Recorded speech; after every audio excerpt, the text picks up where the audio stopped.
Hey YouTube, Untamed here, so forgive me, I got a little bit of a sore throat, feeling a little under the weather today, or perhaps I'm just finally hitting puberty, I'm not sure what's happening, so forgive me for sounding a little wonky in this video, but you guys know a few days ago I uploaded a video where I spoke through the 5 things that I missed most about my previous generation Toyota Tundra TRD Pro. Uh-oh, what do we have here? Okay, we're getting video bombed here by the missus. We'll let it happen. We're gonna let this happen. Okay. So I uploaded a video where I spoke through the 5 things that I missed most about that previous 5.7 liter V8 Tundra TRD Pro generation. And there is a lot to miss about it and like about it. But I can tell you honestly, after having owned this for over a week now, putting over 1,000 miles on it, it truly is the superior truck in nearly every regard. Nearly every regard. Let me make that clear. When it comes to that previous generation, the biggest things that it has on this is, of course, reliability that we know that tried and true 5.7 liter V8 had.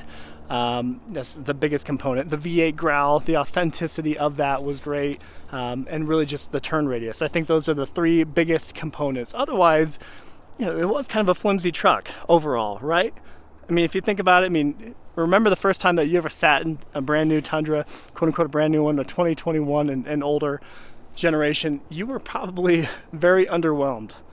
I was for sure super underwhelmed how plasticky and chintzy it was on the inside and just super basic compared to the competition. But as Toyota enthusiasts, we really grow to appreciate that.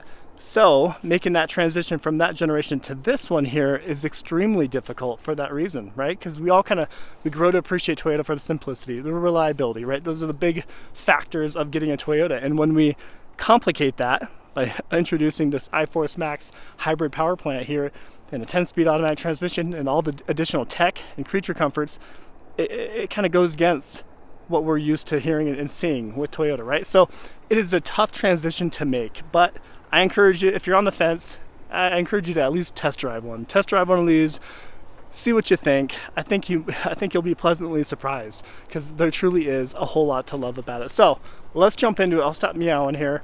I'll jump into, no kidding, the 5 things that I prefer really over this new generation over that previous V8, okay? So I'll start from the bottom up. Performance and capability, that is the no-brainer of it all, right? So we have 437 horsepower with 583 foot-pounds of torque, which is absolutely incredible from this twin-turbo V6 hybrid power plant. And I think a lot of us, we get lost on the fact that when we hear hybrid, we automatically assume that this is going to be a better performer when it comes to fuel economy, right? We expect higher fuel economy whenever we hear that H word. So that is not the case. I think right now, since putting on these 35-inch tires, I've been sporting right around 13 miles per gallon. I'll show you when I get in the truck here in a minute. But 13 miles per gallon, which is exactly on par with what I was getting in that thirsty V8, that archaic V8 that we had beforehand with that previous generation. So that is not the case. A hybrid, and Toyota will be the first ones to tell you, the hybrid power plant here was for performance. It wasn't necessarily introduced into this platform for fuel economy. But again, we've all been conditioned to hear that H word and automatically think 25 miles per gallon or whatever, So the performance is astounding in this, and this is the thing that you noticed immediately when you get behind the wheel and start driving, because it really is a thrill to drive. It throws you in the back of your seat. No matter how fast you're going, what gear you're in, if you just put your foot on the pedal, especially if you're in sport mode, it will throw you into the back of your seat, and it's just a ton of fun to drive. So that is the most notable difference. Whereas that V8, we had 381 horsepower, 401 foot-pounds of torque. It was great, and it was plenty sufficient for most of what anybody would ever do. So that is, a silver lining of that V8 platform. But it just wasn't as thrilling to drive. Sure, you had the growling V8, which made it dramatic, which is always awesome. But overall, this is more enjoyable to drive. And if you get the opportunity to drive one, I'd like to hear your thoughts on it too. So performance and capability. It tows over, I think, just over 11,000 pounds. I think 11,150, about that, which is incredible. Which is absolutely incredible, a couple thousand more than the previous platform. And the payload, I believe, is 1,600 pounds. So that, again, those are phenomenal stats for this particular truck. And it doesn't feel like it would be that good as you're driving it. When, like, you wouldn't think of this as a towing truck per se, but hearing those numbers is pretty astounding. So performance and capabilities, my number 5. Number 4, tech and creature comforts. I'm gonna hop into the truck for this one, okay? So I do have it running. We'll hop up here, hand it in a grab handle. All right, so this is something that I forgot, that I didn't know I was missing so much with that previous gen. So obviously the interior is a huge improvement over the previous generation, minus having a slightly smaller back seat there. But again, I say slightly on purpose because it's not by much. But overall in here, the concept of having so much tech, I think, rubs people the wrong way, unfortunately, sometimes, and myself included, because I got used to the whole simplistic Toyota, especially if you're driving that around all the time. That is the most bare bones Toyota I think I've ever owned outside of an FJ, and I love it. So it takes some getting used to, is what I'm getting. You got to be open-minded coming into this. But that previous generation that I had, that 2019, didn't even have heated seats. So they introduced heated seats in 2020 for that previous Tundra TRD Pro, which is kind of baffling. So I remember when I got into that 2019, I didn't realize that. I didn't realize that they had introduced that just in 2020. So I was kind of shocked to see it didn't have that. So we got heated seats, cooled seats, all that stuff right here, which you really appreciate. Same with heated steering wheel. So that is, especially being, you see it's cold outside, you really appreciate that in this particular platform. But you expect that. You absolutely expect that kind of stuff from modern trucks and vehicles at large. So that's not a huge whoop-de-doo, I understand. But coming from that 2019, that was a huge deal for me as I got into this, which is awesome. The tech pieces in here that I don't really care for would be the driving assist nannies, right? So I'm talking like lane keep right here. You see that. The adaptive cruise control, take it or leave it. Part of me actually likes the fact that 4Runner over here doesn't have that adaptive cruise control in Toyota Safety Sense. They introduced that in 2020 for the 4Runner. So I kind of like that it doesn't, but again, it makes it for a safer ride, a little bit better. I mean, safer in general, right? So this entire giant front end of this Tundra here wasn't something that I love, but I also learned that, this does have that 5-star front test, crash test rating, if I could speak, yikes. Whereas that previous generation did not have that 5-star front end crash test rating. So, I got 4 kids now, so stuff like that is starting to speak to me a little bit better. Not to say that the previous generation was bad. We all understand that. But overall, just the adjustability of the seats is nice. Even my 2019, I had to do a manual seat up over there, whereas it is the electric over here on this generation. Just overall, I do love the panel roof. The kids love that too. The digital rear view mirror here. So you just pop that and it turns into, like, pretend you had a bunch of stuff in your back seat here and you couldn't see through here. That is when you could leverage this, of course. And at nighttime, it's actually pretty nice. So stuff like that, I do appreciate within this new generation. The fully digital display, I personally could take it or leave it. I always do appreciate the analog. Again, it's just me trying to be open-minded to this. I do think the Raptor overall, the interior was better in the Ford Raptor, but a part of me, this is where I know I speak out both sides of my mouth, a part of me actually appreciates the simplicity of the materials, I should say, right? So you got plastic door handles, the seats are cool, they're creative, but lots of plastic in here. It still feels like a Toyota, and we'll talk more about that here in a minute. But when it comes to like the digital display here, the Raptor, I think it was a little bit better. This, I do think, is better than the Raptor. This entire system here is super responsive. I don't know, I definitely appreciate all of this here. So wireless Apple CarPlay is a huge deal nowadays for most people, and I didn't realize how bougie I was, but I really appreciate that too. So in this, I talked about it plenty, but I love that. I absolutely love that. It's just, that is true to Toyota. Big, bold, classic heritage font here, right in your face, and and borderline kind of chintzy, but I like that. I prefer that in this particular vehicle. This is kind of weird for me. I didn't mean to talk about this in the video, but I'll tell you guys. So I'm the type of person, when I drive, I put my elbow up here and I put my hand on the steering wheel, and it being kind of like a 90-degree angle cutoff right here, it kind of makes it a little uncomfortable. But that is me splitting hairs, my friends. So overall, number 4 was the tech and creature comforts on the inside here, and really the responsiveness. I didn't mention that, but the responsiveness of everything in here is so quick. If you were to use any of the system here, no complaints with the responsiveness of all this. And the final thing I'll mention here on the inside is, you guys know, if you're a Toyota enthusiast, you like the simplicity of knobs and adjustment and buttons and everything. Oftentimes, manufacturers will go solely integrated within the screen here, and that makes it, I don't know, it doesn't allow for such an intuitive driving experience, right? When you got to navigate through a screen to adjust your seat or whatever, or whatever it is, or your heated seats or fan speed, all that, climate control.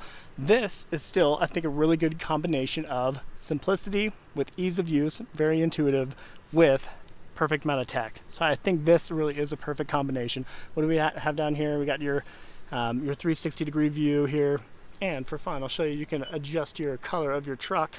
If you have solar octane, well, it looks more red, but you can adjust that. Then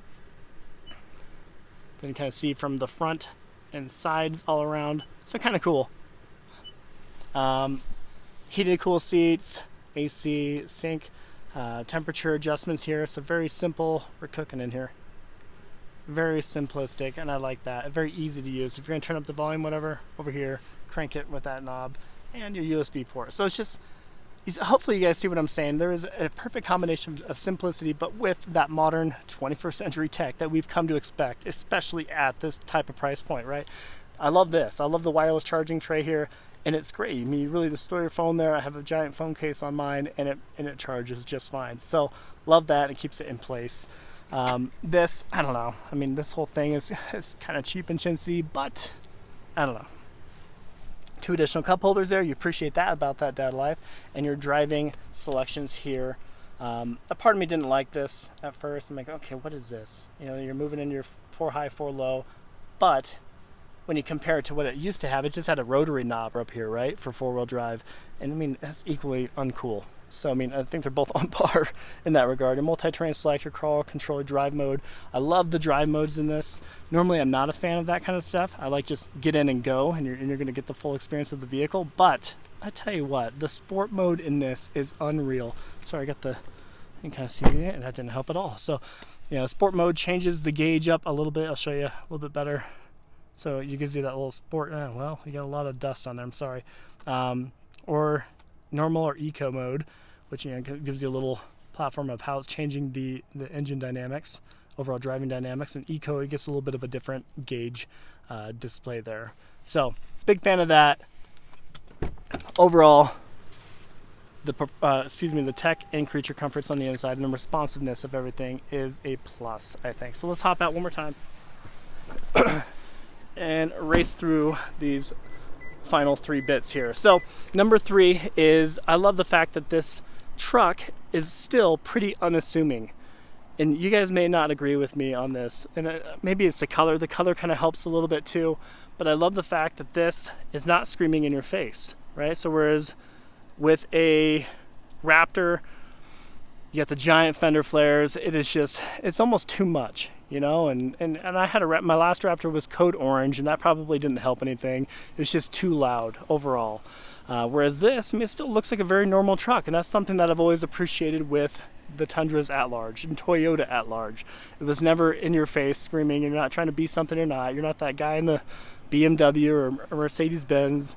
You're not trying to make a statement, and I love that. And that's the same reason why I love the Land Cruiser too. So the black helps for sure. If this was solar octane, it might be a different story, of course. But number 3 is, it is low-key truck and unassuming, and I appreciate that. Number 2 is, it still feels like a Toyota, and I hinted at that when I was on the inside there. Although it's a completely new power plant, it requires us to be open-minded to it. I love the fact that it is, plasticky in parts, but again, I remind myself of the price tag. I'm like, well, should it be that? Should it be that cheap feeling on the inside? And that's debatable by all means. But when you're in there, I don't know, it still feels very much like a Toyota. The classic Toyota script up front. We'll walk around the back too.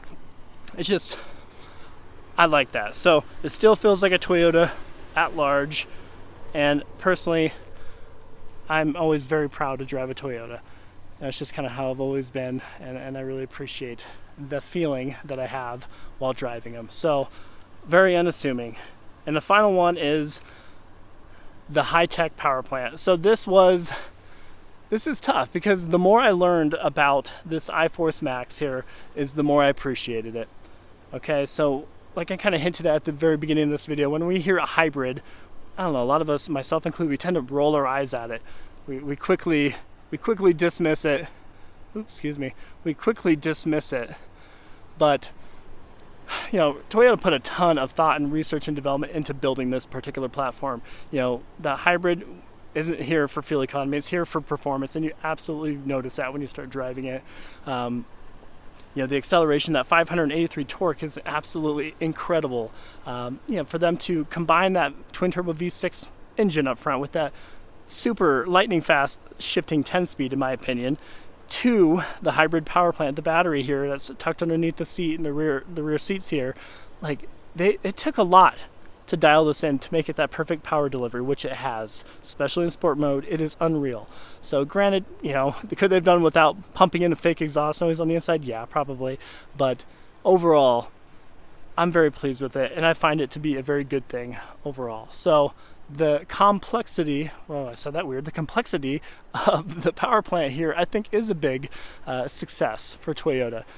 Is it going to have kinks to iron out? Absolutely. We already noticed a couple of them, but Toyota's much faster at ironing them out than domestic brands, right? So the Ford Raptor is a high output EcoBoost motor, 450 horsepower, I think 510 torque. It doesn't have the giant battery pack, so that additional complexity to it, like Toyota went the extra mile to make this extra creative, extra complex, and I think that's a good thing, right, moving forward. Like, this is a truly a not a design marvel, but a true benchmark when it comes to truck performance, in my opinion. So again, I told myself I wasn't going to overhype this for you guys, because I don't want you to think I'm totally over drinking the Kool-Aid, but maybe I am at this point. And after driving it and getting 1,000 miles on it, it is a ton of fun to drive. And just I went through the entire truck too. The final note here is I went through the entire truck. I didn't notice any issues when it comes to panel gap all throughout the truck. So I find it to be a much more robust platform altogether.